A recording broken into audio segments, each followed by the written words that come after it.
Gratifikasi pada sektor kesehatan.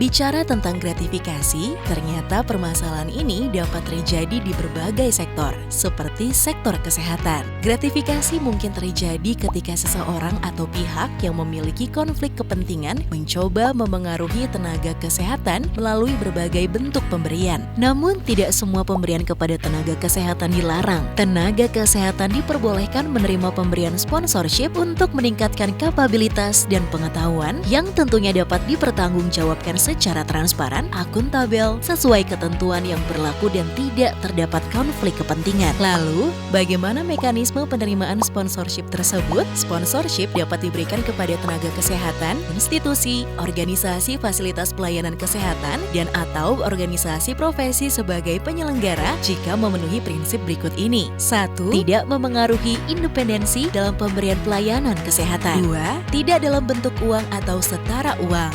3. Tidak diberikan secara langsung kepada individu. 4. Sesuai dengan bidang keahlian. 5. Diberikan secara terbuka. Dan 6. Dikelola secara akuntabel dan transparan. Sponsorship dapat diberikan kepada tenaga kesehatan yang menjadi peserta, narasumber, atau moderator dalam suatu kegiatan yang diciptakan untuk meningkatkan kompetensi tenaga kesehatan. Khusus untuk pembicara atau moderator, sponsorship dapat diberikan berupa uang atau setara uang sebagai honor sesuai dengan standar biaya yang berlaku. Sponsorship yang diberikan kepada tenaga kesehatan pada suatu institusi wajib diberikan melalui institusinya dengan menyertakan penugasan dari pimpinan, sedangkan sponsorship kepada tenaga kesehatan praktik perorangan harus diberikan sesuai dengan bidang keahliannya. Pihak pemberi, institusi penerima, atau tenaga kesehatan praktik perorangan wajib melaporkan pemberian atau penerimaan sponsorship pada KPK melalui email sponsorship@kpk.go.id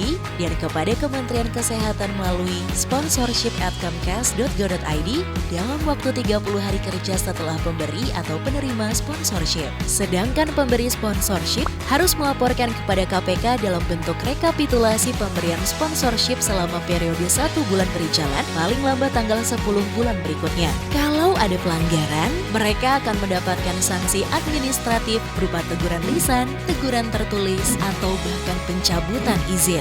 Tak hanya dibuat untuk menomorsatukan kepentingan publik, peraturan ini juga diharapkan dapat memajukan kesejahteraan umum, meningkatkan keterbukaan, serta sistem yang adil dalam sektor kesehatan itu sendiri. Bersama, mari kita dukung program pengendalian gratifikasi di sektor kesehatan. Untuk melaporkan gratifikasi, klik goal.kpk.go.id, klik gratifikasi.kpk.go.id untuk info lengkap soal gratifikasi.